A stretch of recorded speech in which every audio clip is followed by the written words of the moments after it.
Bueno, ahora vamos con el segundo capítulo de farmacología médica. Bueno, metabolismo y excreción de los fármacos, el tema de hoy.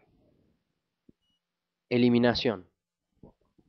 Bueno, ¿qué tenemos con eliminación? A ver, el concepto ahí de metabolismo y excreción, ¿a qué se refiere? Eliminación es el proceso por el que una sustancia pasa desde el medio interno al exterior. La eliminación de los fármacos se lleva a cabo mediante los procesos de metabolismo o biotransformación y excreción, desde hacia adentro, desde el medio interior hacia afuera. Metabolismo. ¿Qué quiere decir con metabolismo? Los fármacos y sustancias hidrosolubles pueden eliminarse sin sufrir transformación alguna. Entonces, sustancias hidrosolubles que se eliminan sin sufrir transformación. Existen sustancias poco ionizadas y por lo tanto más liposolubles, que son las que nos convienen a nosotros, que se liposolubilicen a gran velocidad. Su transformación previa en compuestos más polares que son metabolitos. Así se denomina metabolismo y biotransformación a los cambios bioquímicos que las sustancias extrañas sufren en el organismo para poder eliminarse mejor. Entonces ahí tenemos sustancia hidrosoluble que luego hace una biotransformación para luego una eliminación. Sabemos que la biotransformación produce a menudo inactivación del compuesto original y hay fármacos que se convierten en metabolitos que son igual de activos. A ver, biotransformación, que es lo que estamos viendo. Pueden inactivar o hacer metabolitos activos. Y ahora, ¿qué viene a decir esto de metabolismo de primer paso? Ahí lo explicamos. Entonces, la biotransformación produce a menudo inactivación del compuesto original y sin embargo hay fármacos que se convierten en metabolitos que son igual de activos o más que los productos de los que derivan. Estos metabolitos pueden prolongar los efectos del compuesto original. Entonces, los metabolitos que activan pueden prolongar el efecto. En cambio, los otros tienden a inactivar. Los procesos de biotransformación se llevan a cabo en el hígado, fundamentalmente.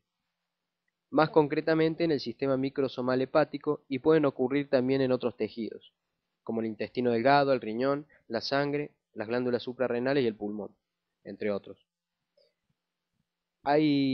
Bueno, este se llama de primer paso, el que pasa por el hígado, y representa la acción combinada de las enzimas gastrointestinales y hepáticas. Bueno, se contribuye en el primer paso, en el hígado, y tenemos una fase 1 y una fase 2. ¿Qué quiere decir esto?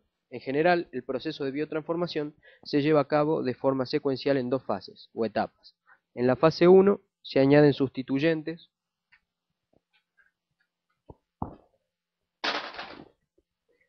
eh, se añaden sustituyentes a las moléculas o se liberan en ella grupos funcionales que aumentan su ionización e hidrosolubilidad. Las reacciones de esta fase son reacciones no sintéticas que pueden producir activación. Entonces son reacciones que aumentan su ionización eh, y la hidrosolubilidad y pueden producir activación, cambio de actividad o inactivación del compuesto original. Entonces pueden producir activación, cambio de la actividad o la inactivación. Estos vienen a ser los de la fase 1. Y se acoplan estos en la fase 2, o sea, la fase 1 se sigue luego de la fase 2. La fase 1 se sigue luego a la fase 2. Entonces, aumentan su ionización e hidrosolubilidad y en la fase 2 cuando se acoplan, ¿qué aumentan? Son compuestos endógenos poco liposolubles como ácido glucurónico, ácido acético o ácido sulfúrico. Si ven, coinciden en que son todos ácidos, los, los poco liposolubles. Por eso es que casi todos los fármacos que nosotros utilizamos son los liposolubles y no hidrosolubles. Entonces, eh, se inactiva el fármaco y también se incrementa su hidrosolubilidad. Entonces, en la fase 2 se inactiva el fármaco y se incrementa la hidrosolubilidad. Y en la fase 1 se aumenta su ionización e hidrosolubilidad. Entonces, estamos en la fase 2, compuestos endógenos poco liposolubles, que en común son ácidos, y se inactiva el fármaco y también se incrementa la hidrosolubilidad, facilitándose la excreción a orina, por la orina o por la bilis. Así pues, entonces, en la fase 2 se pueden producir reacciones de síntesis o conjugación. Lo más usual, pasan por las fases 1 y 2 secuencialmente, y también es posible que solo pasen por la fase 1, o que sufran solo modificaciones de la fase 2. Entonces, acá tenemos la biotransformación microsomal, un tipo de biotransformación que, ¿qué es lo que dice? La biotransformación microsomal es el sistema enzimático más utilizado en el metabolismo de los fármacos y está constituido por enzimas oxidativas del retículo endoplasmático liso hepático. Entonces, está constituido por las enzimas oxidativas del retículo endoplasmático. ¿De qué retículo? Del retículo endoplasmático liso del hígado. La molécula debe acceder a las membranas que lo conforman. Estas enzimas se denominan oxidasas de función mixta o monooxigenasas. La oxidasa terminal es una hemoproteína especial o grupo de hemoproteínas, denominada citocromo P450.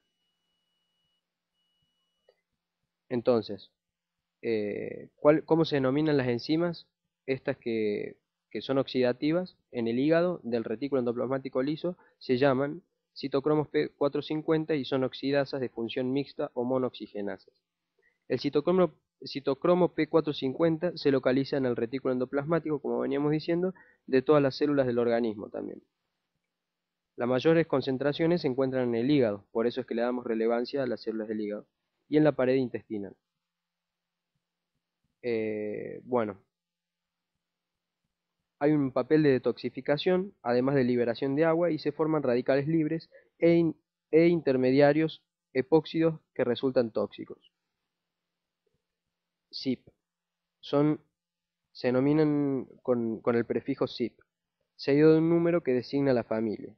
Las tres principales familias involucradas en el metabolismo hepático son la CYP1, CYP2 y CYP3, CYP1, CYP2 y CYP3. La velocidad de biotransformación puede estar además sometida a la influencia de sustratos endógenos y exógenos competidores. Entonces, ¿qué va a hacer que la biotransformación se haga a gran velocidad o baja velocidad? La influencia de sustratos endógenos y exógenos que compiten. La diferencia en la velocidad de biotransformación de un fármaco entre individuos. Puede ser de 6 veces o más. ¿Qué más? Pueden estar además genéticamente determinadas. La síntesis de glucurónidos también se produce principalmente en los microsomas, sobre todo en el hígado y en menor grado en el riñón y otros tejidos. Los glucurónidos, ¿qué son? Son por lo común inactivos o su actividad es muy pequeña y se secretan rápidamente en orina y en la bilis por mecanismos de transporte de aniones.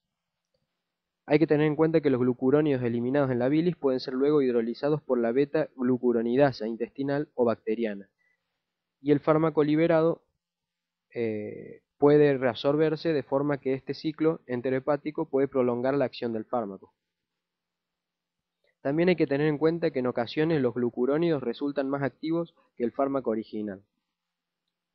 Entonces, se producen glucurónidos y pueden al final resultar más activos que el fármaco que le daba origen.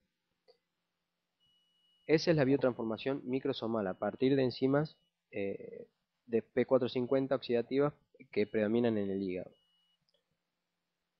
La biotransformación no microsomal, ¿qué dice? Se produce también principalmente en hígado, pero también en plasma y en otros tejidos. Todas las conjugaciones de los fármacos, aparte de la formación de glucurónidos, están catalizadas por enzimas no microsomales. Entonces, tenemos en claro que acá funcionan las enzimas no microsomales perdón, y se produce también en el hígado. También algunas oxidaciones, reducciones y reacciones de hidrólisis. Entonces, como resumen de la biotransformación, vamos a decir que la eliminación es un proceso porque una sustancia pasa del medio interno al exterior y se lleva a cabo en procesos de metabolismo o biotransformación que convierten a los fármacos en compuestos más polares y por procesos de excreción.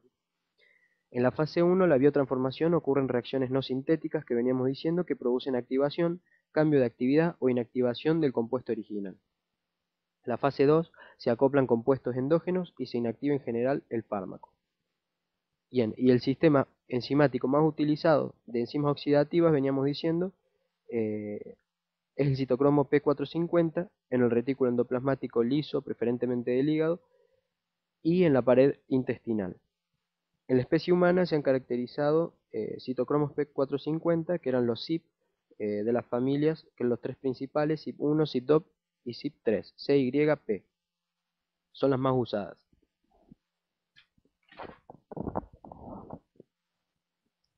Entonces, catalizadas por enzimas no microsomales y oxidaciones y reducciones y reacciones de hidrólisis. Reacciones metabólicas en fase 1, veníamos diciendo que era la oxidación, podía ser reducción, hidrólisis y en la fase 2, conjugación. Entonces, estas son las reacciones metabólicas. Ahora bien, ¿cómo son claramente?